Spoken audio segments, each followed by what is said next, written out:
देखो प्रथम कथा हूँ से घटनाटा आम से अलरेडी 2 जन को अरेस्ट करूँ जी बाड़े जी फॉरेन लिकर शॉप जो ओनर थिला ताको आम अरेस्ट कर सारी आउ जन को 2 जन अरेस्ट होती केसटा तदंत चली तो जदि संपृक्ति आसे ताले गिरफ कर आमर दीर्घ दिन कठिन परिश्रम गोटे एंटी नक्सल स्ट्रेटेजी जोटा ओडिशा पुलिस गत 2 दशंधि है जो ताको इम्प्लीमेंट करी काउंटर नक्सल इनिशिएटिव्स आमर जिते अच्छी बोथ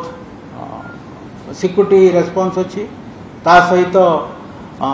साइऑप्स अच्छी एवं डेवलपमेंटल रेस्पॉन्स अच्छी ए सब को मिसेकरी आस्ते आस्ते आपण माने जानी जे 20टी जिला माओवादी अध्यक्षित थिला वर्तमान ताहा 10 को कमी आसी केवल सुंदरगढ़ 11 सुंदरगढ़ को मिसेल 11टा तेणु यह हूँ दीर्घ दिन त्याग दीर्घ वर्षर परिश्रम एवं तापाई अनेक प्राण बलि देचु आमर अनेक जवान शहीद होती तेणु ये त्याग ये कमिटमेंट या द्वारा आम माओवादी समस्या को बहुत परिमाण में आम समाधान कर बरगढ़ जिलार सरसरार जो घटना घटला आम व्यक्तिगत भाव में विभिन्न सोर्स इनपुट नहीं तार कौन राजनैतिक दिग ना 2 जन व्यक्तिंकर व्यक्तिगत पाटितुंड रही जी अभियोग कर जी अभियुक्त आगे छोट मोट केस रही एवं से निशाशक्त थिले से 2 जन को ना एफआईआर दी जन को आम अटक रखीचु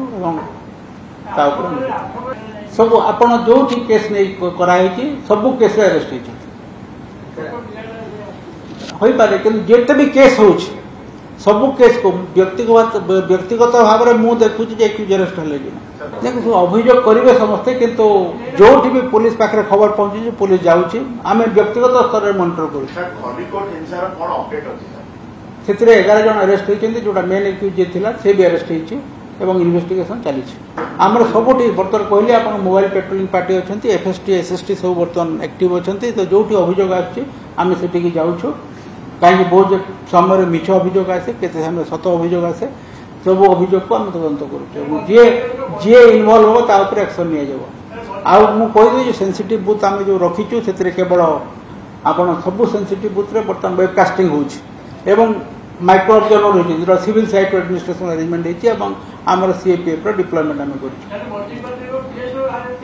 देखो प्रथम कथा हूँ से घटनाटा आम से अलरेडी 2 जन को अरेस्ट करूँ जी बाड़े जी फॉरेन लिकर शॉप जो ओनर थिला ताको आम अरेस्ट कर सारी आउ जन को 2 जन अरेस्ट होती केसटा तदंत चली तो जदि संपृक्ति आसे ताले गिरफ कर